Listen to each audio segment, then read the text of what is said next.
Good morning सबैजनालाई। आज हाम्रो क्वेसन छ sin 5 degree plus sin 10 degree plus sin 20 degree plus sin 25 degree by cos 5 degree plus cos 10 degree plus cos 20 degree plus cos 25 degree equal to 10-15 degree. We need to prove 10-15 degree. It is in little bit lengthy question to see, but it is not difficult. देख्दा मात्रै लामो हो, खासै अप्ठ्यारो चाहिँ छैन। त्यसदेखि सुरु गरौँ। sin 5 degree plus sin 10 degree plus sin 20 degree plus sin 25 degree by cos 5 degree plus cos 10 degree plus cos 20 degree plus cos 25 degree.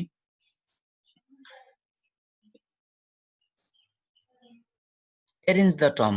कुन टर्महरुमा हामीले फर्मुला युज गर्दै छौं त्यसलाई चाहिँ एरेन्ज गरौँ। सबैभन्दा पहिला मैले भनिसकेको छु पटक पटक कुन नम्बरहरुलाई तिमीहरुले एरेन्ज गर्दाखेरि हाम्रो सम्भाव्य कुनै फर्मुलाहरुको रूपमा आउन सक्ने, जस्तै 30 डिग्री 45 डिग्री अनि त्यस्तो डिग्रीमा आउन सक्ने पनि हुन सक्छ, अथवा तिनीहरु जस्तै कहिलेकाहीँ प्राइम नम्बरहरु भएर पनि आउन सक्छन्। अहिले तिमीहरुले डाइरेक्टली युज गर्यौ भने 5 डिग्री अनि 5 डिग्री अनि 10 डिग्री एडिसन गर्यौ भने त्यो बेला के हुन्छ भने 15 डिग्री बाइ 2 हुन जान्छ हैन। फेरि सबट्र्याक्ट गर्दा पनि 5/2 हुन जान्छ।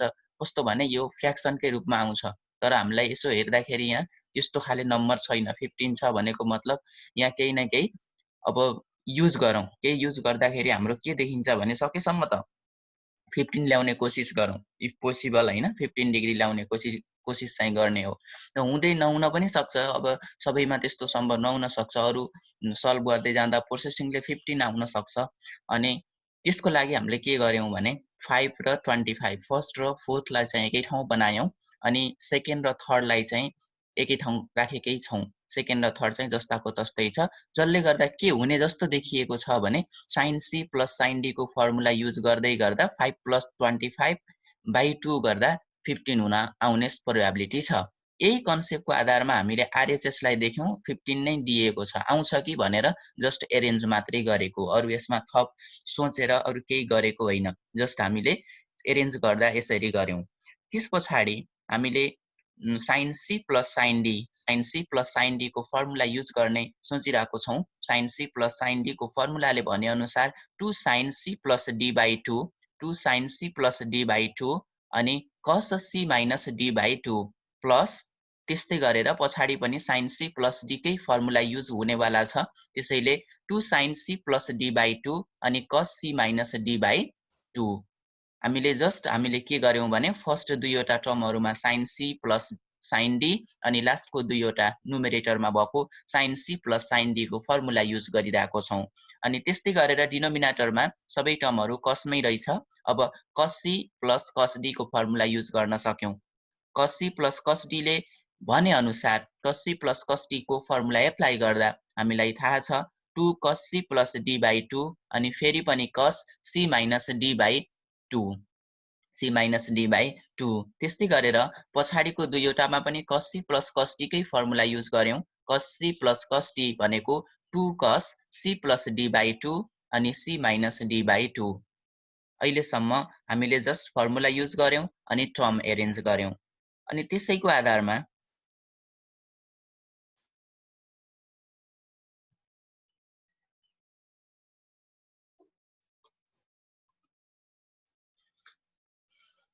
अब फर्मुला युज गरेर भ्याइसके पछाडी हामीले त्यहाँ भएको चीजलाई चाहिँ क्यान्सल गर्न सकिरहेको छौं। हेर्न नि सक्छौ यहाँ 5 र 25 डिग्री बाइ 2 भनेको 15 डिग्री हुनेवाला छ। cos 5 माइनस 25 भनेको 20 डिग्री हो। माइनस 20 डिग्री बाइ 2 cos मा माइनस थीटा हुँदाखेरि cos थीटा हुन्छ। हामी बुझिरहेको छौं, यसलाई म धेरै पटक रिपिट पनि गर्न चाहिन। अब cos minus theta equal to cos theta, त्यसैले गर्दा यहाँ माइनस भए पनि यो अटोमेटिक पोजिटिभ हुने भयो। cos minus theta is equal to cos theta को फर्मुला अनुसार। अनि अरुमा पनि एडिसन सबट्र्याक्सन गर्ने किसिमले गर्यौं। त्यसपछि हाम्रो के आयो भने जुन चाहिँ बचेको नम्बरहरु छ नम्बर भनेको 2 sin 15 degree cos 10 degree plus 2 sin 15 degree cos 5 degree बच्यो। तल पनि 2 cos 15 degree cos 10 degree 2 cos 15 degree cos 5 degree. माथि हामीले देख्यौं भने 2 sin 15 डिग्री चाहिँ कमनको रूपमा देखिरहेको छौं हैन 2 sin 15 डिग्री चाहिँ कमनको रूपमा देखिरहेको छौं अनि cos 10 डिग्री बाँकी रह्यो cos 5 डिग्री चाहिँ फेरि यता बाँकी रह्यो cos 10 degree plus cos 5 degree चाहिँ बाँकीमा आएको छ अर्थात रिमेनिङमा आएको छ अनि 2 cos 15 डिग्री चाहिँ तल हामीले कमनको रूपमा देखिरहेको छौं यहाँनिर 2 cos 15 डिग्री छ अनि यता पनि 2 cos 15 डिग्री छ अनि सबै टर्महरुलाई प्लसले सेपरेट गरेको छ भने पछाडी हामीसँग कमन नै विकल्प हो त्यसैले गर्दा 2 cos 15 डिग्री चाहिँ हामीले कमन लिएका छौं बाँकी रहेको cos 10 degree plus cos 5 degree देखिन्छ यसरी हामीले कमन लिइसके पछाडीको टर्महरु भनेको ल हेर cos 10 डिग्री र cos 5 डिग्री यहाँ चाहिँ क्यान्सल हुन सक्ने देखियो किनभने ब्राकेटमा भएको चीज नै एउटै छ प्रोडक्टको रुल्समा छ ब्राकेटको होल एकै पटक चाहिँ तल र माथि क्यान्सल गर्न सकियो त्यस्तै गरेर 2 पनि यो 2 पनि क्यान्सल हुन सक्यो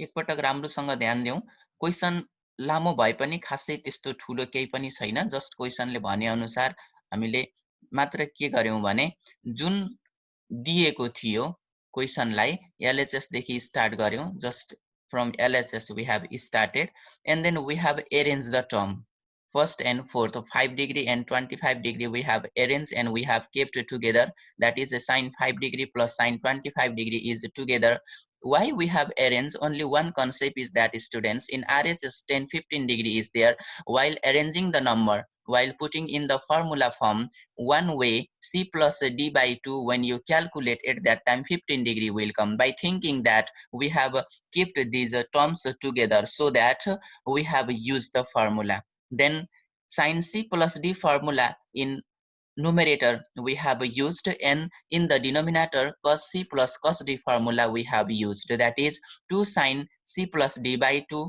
and cos c minus d by 2 is the formula for sin c plus d and cos c plus cos d means both terms will be in cos 2 cos c plus d by 2 and cos c minus d by 2 and one concept is still it is remaining if you are confused here it will come minus 20 degree by 2 cos minus 20 degree by 2 means cos minus 10 it will come cos minus 10 means cos 10 we can write cos minus theta equal to cos theta time and again we are telling about this then students we have calculated or we have done operation these all numbers which numbers are in plus that numbers we have done addition which numbers are in minus that we have done subtraction addition and subtraction after that in the denominator 2 is there or divided by 2 means we have done divide after divide students after divide that means 2 sin 15 degree plus cos 10 degree plus 2 sin 15 degree cos 5 degree is there that means just after calculating remaining terms we have written and in the denominator also remaining terms only we have written that means 2 sin 15 degree is seen common in numerator 2 sin 15 degree is seen common in the numerator and cos 10 degree plus cos 5 degree is remaining in numerator by taking common it means after taking common cos 10 degree plus cos 5 degree is remaining in the denominator cos 2 cos 15 degree is seen common and cos 10 degree plus cos 5 degree is remaining term or that is written inside the bracket by looking numerator and denominator we have seen that in numerator and denominator both terms are same it means inside the bracket whole terms are same don't cancel separately just cancel together because relation with 2 sin 15 degree the relation with cos 15 degree is seen in multiply so whole bracket you can cancel it and remaining term means 10 15 degree you may think that 2 and 2 are also in multiply relation so both can be done cancel 10 15 degree which is given in RHS similarly next question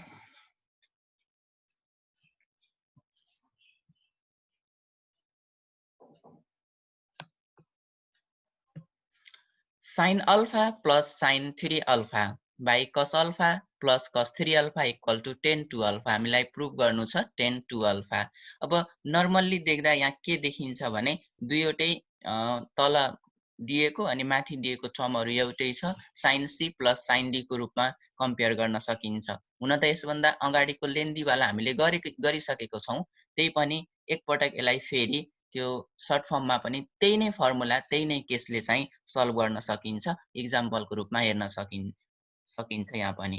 sin alpha plus sin 3 alpha अनि cos alpha plus cos 3 alpha यो चाहिँ left hand साइडमा दिएको कुरा भयो हैन, LHS तिर दिएको कुरा भयो।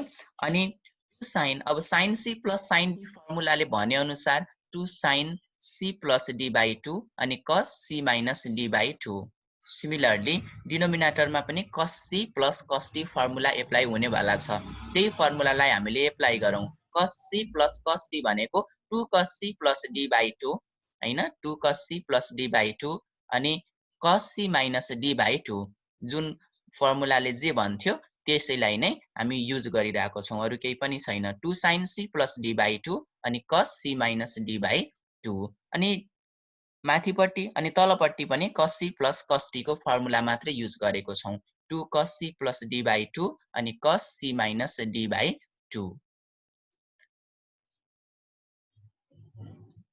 sin अब हेरौं alpha plus 3 alpha alpha like term देखिन्छ, एडिसनमा एडिसन एन्ड सबट्र्याक्सन गर्न सक्ने प्रोबेबिलिटी रह्यो।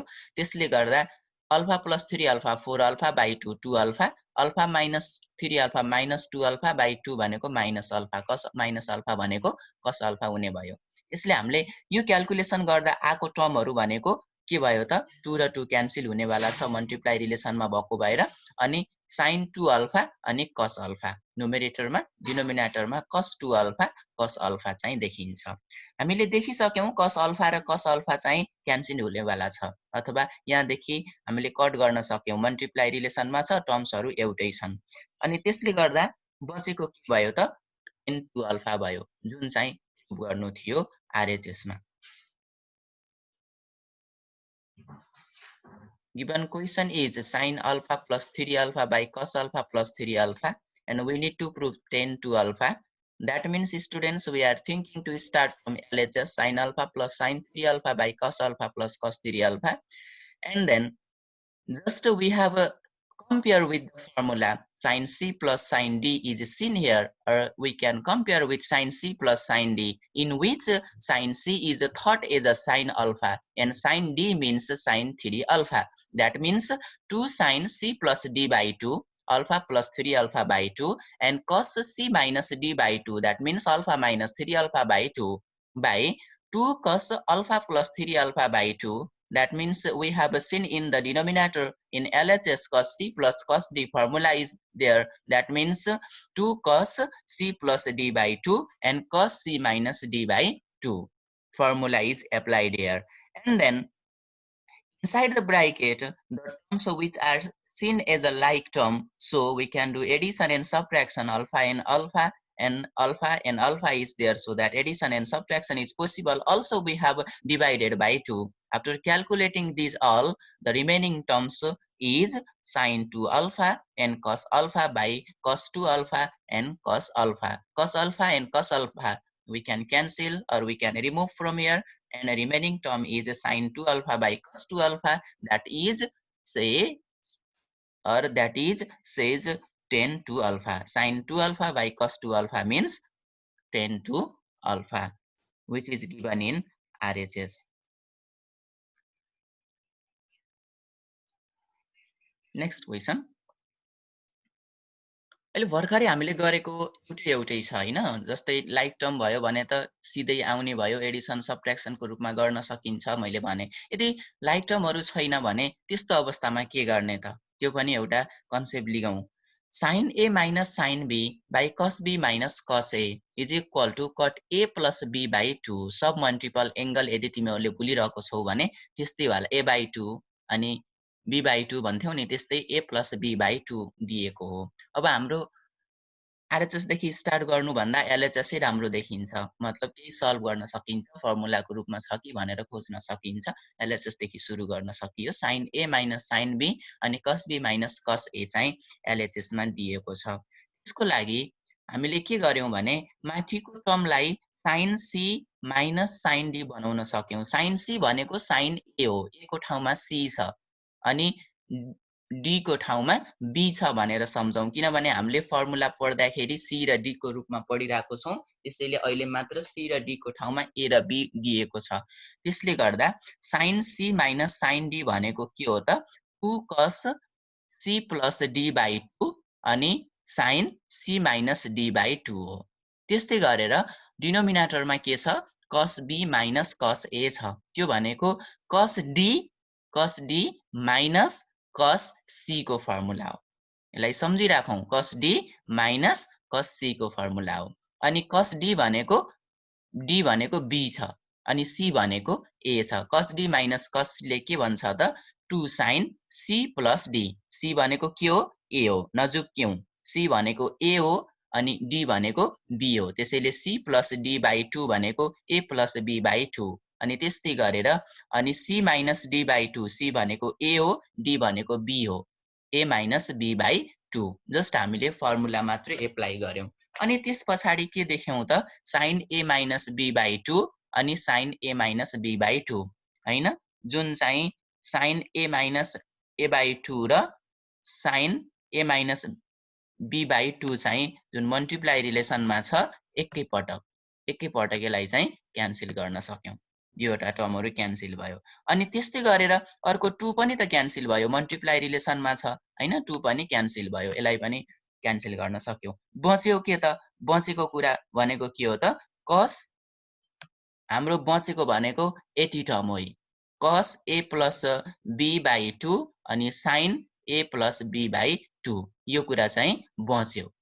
यति बचेको छ। त्यो भनेको के हो त ल हेर a + b/2 एउटै छ हैन, a + b/2 a + b/2 छ भनेपछि यो ब्र्याकेट भित्रको एउटै हुनु भनेको sin a cos a भनेको tan a हो। त्यस्तै cos a sin a भनेको cot a हो। अब हामीले यसलाई के लेख्न सक्यौं भने cos a + b/2 र sin a + b/ रिमेनिङमा छ अनि त्यो भनेको के हो त cot a + b/2 हो, जुन चाहिँ RHS मा दिएको छ। You can see here sin a plus b sin a minus sin b by cos b minus cos a is equal to cot a plus b/2 is needed to prove. We are thinking to start from LHS, that means sin a minus sin b by cos b minus cos a, which is given, and we are comparing this with the formula of sin c minus sin d, where sin c means sin a and sin d means sin b. That formula says to us 2 sin c minus sin d means 2 cos c plus d/2 and sin c minus d/2. Similarly, cos d minus cos c means 2 sin c plus d/2 and sin c minus d/2. And see, in numerator and denominator, two terms are same. So we are thinking to remove, or we are thinking to cut, and 2 and 2 also we have cancelled, and the remaining term is cos a plus b/2 sin a plus b/2. That is cot a plus b/2, which is given in RHS.